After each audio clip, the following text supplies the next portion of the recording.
Alright, Monday morning, July the 9th, and just coming up to 8:20, and we are going to start the day and run some errands. We need to pick up some supplies. Things like, I need some new Dremel stuff, some new cutting wheels and grinding wheels to fix that rear section. It's pretty tight in there.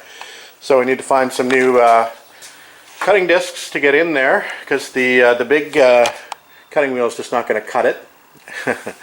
And things like paper towels, things like masking tape, things like I got to get a new respirator mask for painting, and a whole bunch of other lacquer thinner, acetone, a bunch of other stuff. So we're going to head out and probably take an hour or so to run around town and pick those things up, and then we'll come back and we'll make a plan for the day.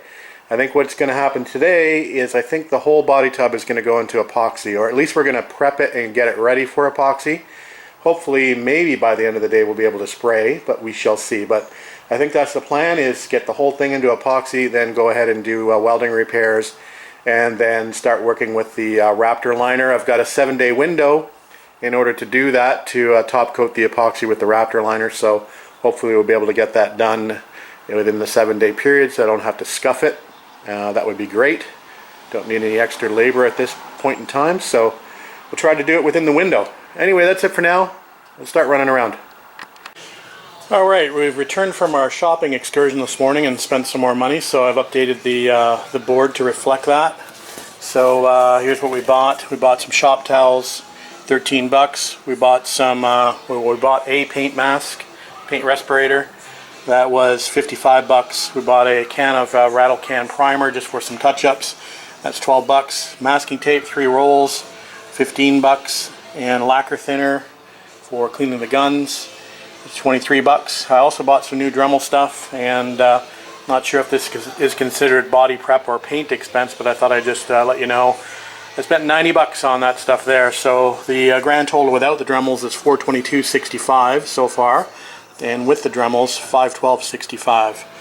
So we'll stick the board back up on the wall, and we'll continue to add to it as we go along.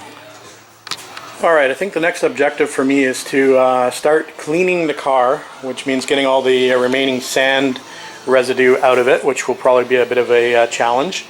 And then we'll wipe it down with grease and wax remover, and my favorite is rubbing alcohol. And then we will go ahead and start considering priming it. We'll probably do it in stages. We'll probably do as much of the bottom side as we can, and then we'll flip it around. Probably let that dry, because when I roll it, I'm sure there's going to be a little bit of sand residue left in some of the, who knows, in some of the sills, for example, and I don't want that to stick to any wet or tacky primer. So we'll probably let the bottom dry entirely before we flip it over and do the other side. So that's the plan anyway. So we'll go in, change clothes, and we'll start to come out and clean. Alright, we got her flipped right upside down, and we've got it all wiped down. Still a little bit of grease and wax remover to dry up. I don't really like that Rust-Oleum brand, I think it is. Yeah, it seems to take forever to dissipate. I know grease and wax remover is supposed to have a little bit of property to allow the contaminants to float, but I like it to dry a little bit more quickly. That's why I like the rubbing alcohol. Anyway, it looks pretty good, so we're just about getting ready to go here. It's a good day for spraying. I think temperature-wise we're just about 80, just a little bit above 80 degrees Fahrenheit, so a little warm in the garage, but good for painting. Humidity is probably about 35%, somewhere around there. So anyway, we'll probably let this dry just a little bit more. We'll wipe it down one more time, and then we'll go grab the primer from inside the house, and we'll give it its first coat. Stay tuned. Alright guys, we're just about ready to go. So here's the product I'm using. It's the Raptor Anti-Corrosive Epoxy Primer. That's the part number. There is no induction time on this epoxy primer. It's just mix and go. It's got a 2-hour pot life. It's a 10-minute flash time between coats. They recommend 1 coat if you are doing body filler on top of it, They recommend, if you're not going with body filler on top of it, 2 to 3 coats. I'm probably going to go with 2 coats, at least on the bottom. What I plan on doing is any areas that I need to repair and do welding, for example, I'm going to just remove the epoxy primer from that area, fix it, and then recoat with the epoxy primer. This has a 7-day open window, so it doesn't require to be sanded for 7 days if you want to overspray it. So hopefully we'll be able to get most of our body work done in that 7-day window. So for a gun today, I'm going with my old, this is a double bis starting line gun. It's got a 1.8 tip.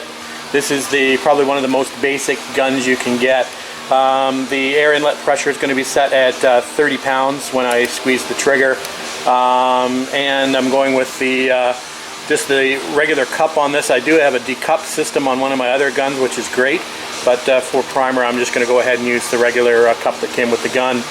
So I think we're about ready to go. I'm going to blow the car off one more time. We've got the fan just blowing out the front of the garage, and we've got the side door open in the garage to get a bit of a breeze through. I've got a piece of paper up on the wall that I'm going to test my pattern with before I start to spray. I've got my mixing cups ready to go, my brushes to clean with. So I think we're pretty much ready to go. I've got my mask set up and unpackaged. So anyway, I'm going to mix up the primer, and we'll go from there. Okay, there's the primer all mixed up. We've got the measuring cup ready to go. This primer mixes 4 to 1. So we're going to go ahead and mix that according to the 4 to 1 ratio. And then we'll be ready to stick it in the cup. We're going to strain it, stick it in the cup, and do a couple test patterns. I'm not probably going to be able to show you this on camera because I don't want to screw my camera up any more than it's already screwed up. So we'll put the camera away now, and hopefully we'll come back after the first coat. Alright guys, there's the bottom of the car done with 2 coats of epoxy, and of course we still have to follow that up with a Raptor liner as well at some point in time. So got a few runs here and there, mostly on the heel boards here. I guess I got a little bit overzealous, and I got a little bit of a run here in one of the sills, but not too bad. Anyways, took a little bit of time to get the gun adjusted. Obviously I haven't painted for a while, so it takes a little while to sort of come back to you. I was throwing out too much material, I think, initially, and I pulled back some of the material, and it seemed to spray out a little bit better. On the other side, we did a little bit better job, I think, at least on the sills. It's definitely laid out a little smoother here. So it looks pretty good. That front valance has got a lot of dents in it. I don't know if you can tell in the light, but that needs a lot of work. Anyway, so we'll let this dry. We'll clean our gun in the meantime. We'll let this dry, and then like I said, at some point we'll want to flip it over. We'll probably give it a couple hours to dry thoroughly, and then we'll flip it over and we'll do the top side just to get the entire car into epoxy, and we won't have to worry about any flash rusting issues. So see you in a couple hours. Alright guys, it's been 2 hours of drying time on the bottom side, so I think we're just about ready to flip it over and start working on the other side, or at least flip it up. We might flip it up on one side, paint, and then flip it to the other side. So we might do it in a couple more stages, but anyway, we're just getting ready to flip the car over, and we're just checking things out. I think it turned out pretty well, all in all. So it's feeling pretty dry now. There's a few little areas where I put it on a little thick that seem to be a little bit more tacky, let's say. But for the most part, I think I got every area. I don't think I missed too much. I can't really see anywhere that I've missed. So I think that was a pretty successful first attempt at spraying. So we'll see how we did when we flip it up. We might see some areas that we missed on the bottom side, but I think it looks pretty good. Alright, so we'll bring you back in a little bit. Alright, here we go on the top side. Going to just do one coat. It only requires one coat if you're going to be doing body filler on top of it, or if you're going to be using polyester primer. which I probably intend to do after my body filler. So here's a quick look at it before, and I'll bring you back after. Alright guys, 7:15 p.m. and the second coat, or the top coat, is now done. So I think it looks pretty good. I got a little bit better handle on the gun this time as far as the flow was concerned. So I think we got a few less runs than we did earlier.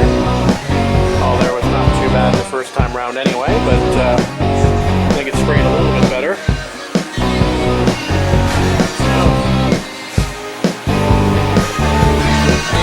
I'm going to flip it down shortly and see if I've missed anything. But here's a quick look at it. It's still up on its side. That looks a little better, eh? Certainly come a long way since from when I started it. Alright, that's it for now. Gonna do a little gun cleaning. And Les has brought over a little project for me to work on. Need some help with some grinding, so just brought a little tool over here that we've got to work on, so I'm expecting him to show up shortly. Anyway, we'll get my paint gun all cleaned up, and then we'll sit this down flat and have another look at it. Okay, one last update for the night, just coming up to 9:30, and we've got her sitting flat again. And I did pretty good as far as coverage is concerned. I just missed a few spots just under the edge of this front passenger side fender, and just under the front of here, which we'll touch up probably tomorrow. Is we're going to actually start doing some body work tomorrow, or back to welding. So the first two critical areas that I'm going to cover, or the hardest areas, are these areas up here. This rusted out bit here and that rusted out bit there. We'll probably start there and we'll work our way towards the back. And the second most difficult part will be these areas back here that we talked about, which are kind of a little bit rotted out. So we'll work on fixing those up too. So we're probably going to go a little bit backwards. It looks pretty good now with everything being one color, but by midday tomorrow I'm sure you're going to see some of this epoxy stripped off, and some welding and some filler work taking place. Anyway, that's it for tonight. Thanks for watching, and thanks for commenting, and thanks for subscribing. We'll see you tomorrow.